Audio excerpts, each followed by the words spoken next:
শ্রীকৃষ্ণ অর্জুনকে বলেন, তুমি সমস্ত ধর্ম পরিত্যাগ করে আমার শরণাগত হও, আমি তোমাকে সমস্ত প্রকার পাপ থেকে মুক্ত করব। গীতা ৮ অধ্যায় শ্লোক সংখ্যা ৬৬তম। শ্রীকৃষ্ণ বলেন, সর্বধর্মান পরিত্যজ্য মামেকং শরণং ব্রজ, অহং ত্বং সর্বপাপেভ্যো মোক্ষয়িষ্যামি মা শুচঃ।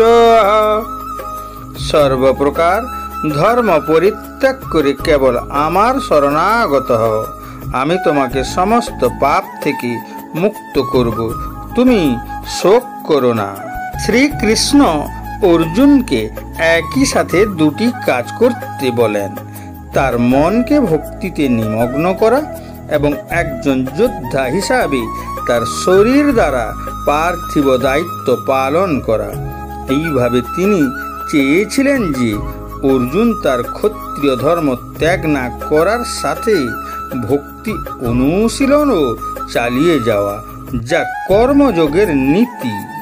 ভগবান শ্রীকৃষ্ণ বহু প্রকারের জ্ঞান, ধর্মের পদ্ধতি, পরম ব্রহ্মের জ্ঞান, পরমাত্মার জ্ঞান, সমাজ জীবনের বিভিন্ন প্রকার ব্যবস্থা ও পরিস্থিতির জ্ঞান, তপস্বী জীবনের জ্ঞান, ত্যাগের জ্ঞান, ইন্দ্রিয় ও মনের নিয়ন্ত্রণ এবং ধ্যান ইত্যাদির বর্ণনা করেছেন।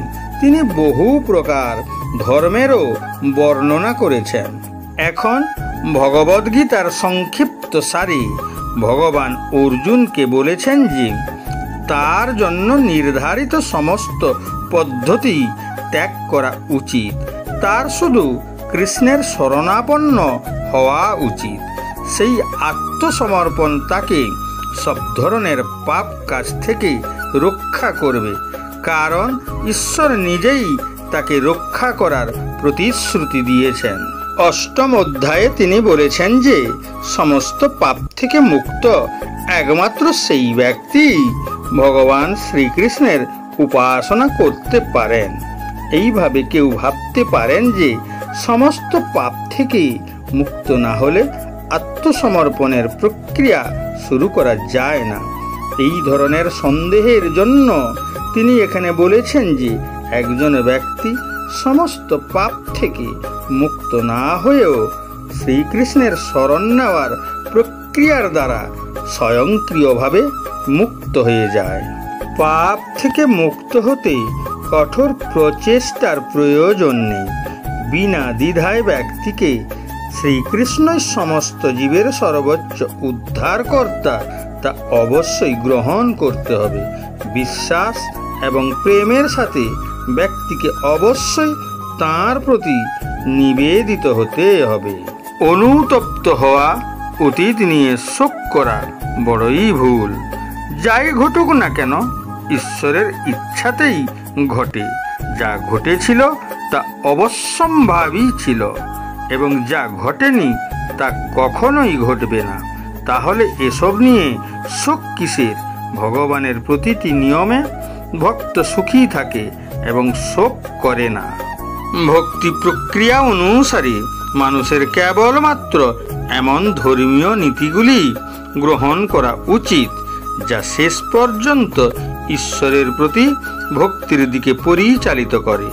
একজন ব্যক্তি সমাজ ব্যবস্থায় তার অবস্থান অনুসারে একটি বিশেষ পেশাগত দায়িত্ব পালন করতে পারে, কিন্তু তার কর্তব্য পালনে যদি সে কৃষ্ণ ভাবনাতে না পৌঁছায় তবে তার সমস্ত কর্ম নিষ্ফল হয়। যারা শ্রীকৃষ্ণের কাছে আত্মসমর্পণ করে না তাদের 5 প্রকারের ঋণ হয়।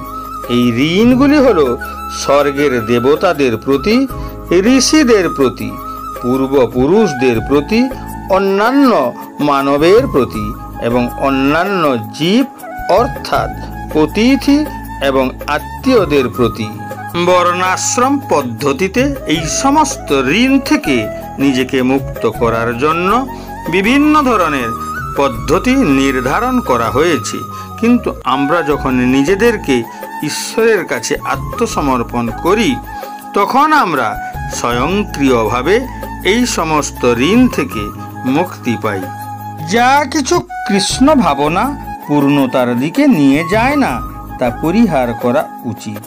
ব্যক্তির বিশ্বাস থাকা উচিত যে সমস্ত পরিস্থিতিতে কৃষ্ণ তাকে সমস্ত অসুবিধা থেকে রক্ষা করবেন। শরীর ও আত্মাকে কিভাবে একত্রে রাখা যায় তা নিয়ে ভাবার দরকার নেই, কৃষ্ণই তার দেখভাল করবেন। যখন একজন ভক্ত নিজেকে সহ সমস্ত কিছু কৃষ্ণের কাছে নিবেদন করে, তখন তা জাগতিক বা পরলোক সম্পর্কে সামান্যতম কোনো চিন্তা থাকে না।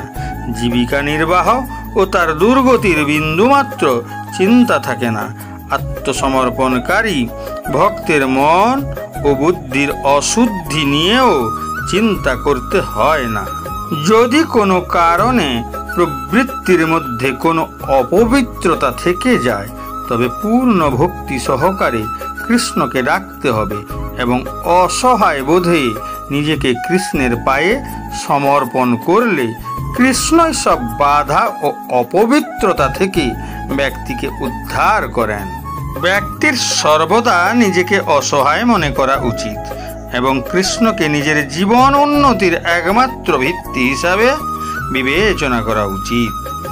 ব্যক্তি যদি তাড়াতাড়ি পূর্ণ কৃষ্ণ ভাবনায় ভগবানের ভক্তিমূলক সেবায় নিয়োজিত হবে, সে তত তাড়াতাড়ি জড় প্রকৃতির সমস্ত ক্লেশ থেকে মুক্ত হয়ে যাবে। ধর্মের বিভিন্ন প্রক্রিয়া রয়েছে এবং জ্ঞানের অনুশীলন, অতীন্দ্রিয় যোগ পদ্ধতিতে ধ্যান ইত্যাদির মাধ্যমে শুদ্ধিকরণের প্রক্রিয়া রয়েছে। কিন্তু যে ব্যক্তি কৃষ্ণের শরণাপন্ন হয়, তার এতগুলি পদ্ধতিতে প্রয়োজন হয় না। কৃষ্ণের কাছে সেই সহজ আত্মসমর্পণ তাকে অকারণে সময় নষ্ট করা থেকে রক্ষা করবে। এইভাবে একজন ব্যক্তি একবারেই সমস্ত উন্নীত সাধন করতে পারে এবং সমস্ত পাপ থেকে মুক্ত হতে পারে। যার সুন্দর দুর্লভ দর্শনেই মানুষ আকৃষ্ট হয়, তার নাম শ্রীকৃষ্ণ, কারণ তিনি সর্ব আকর্ষণীয়। যিনি কৃষ্ণের সুন্দর সর্বশক্তিমান দর্শন দ্বারা আকৃষ্ট হন, তিনি সৌভাগ্যবান। আধ্যাত্মবাদীরা অনেক প্রকার আছে। কেউ নিরাকার ব্রহ্মের দর্শনে আকৃষ্ট হন, কেউ ঈশ্বরের স্বরূপ মায়ার দ্বারা আকৃষ্ট হন। কিন্তু যিনি ভগবানের সাকার স্বরূপ দ্বারা আকৃষ্ট হন এবং সর্বোপরি যিনি স্বয়ং কৃষ্ণ রূপে ভগবানের স্বরূপে আকৃষ্ট হন, তিনি সবচেয়ে সিদ্ধ আধ্যাত্মবাদী। অন্য কথায়, পূর্ণ চেতনায় কৃষ্ণের প্রতি ভক্তি জ্ঞানের সবচেয়ে গভীর অংশ, এবং এটাই হলো সমগ্র ভগবদ গীতার সারাংশ। কর্মযোগী, অভিজ্ঞতাবাদী, দার্শনিক, অতীন্দ্রিয়বাদী এবং ভক্ত সকলকেই পারমার্থিক বলা হয়, কিন্তু যিনি শুদ্ধ ভক্ত তিনিই শ্রেষ্ঠ।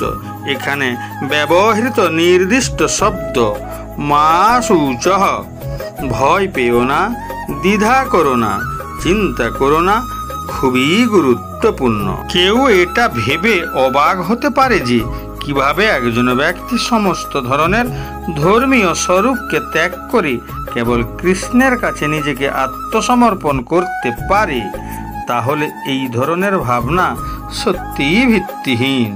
গোস্বামী তুলসীদাসকে কেউ বললেন, তুমি যাকে পূজা করো তিনি দ্বাদশ কলার অবতার শ্রীরাম, কিন্তু সুরদাস যাকে পূজা করেন তিনি ষোড়শ কলার অবতার শ্রীকৃষ্ণ। তুলসীদাস বলেন, আমার কি ভাগ্য, আপনি আমার এক মহান উপকার করলেন।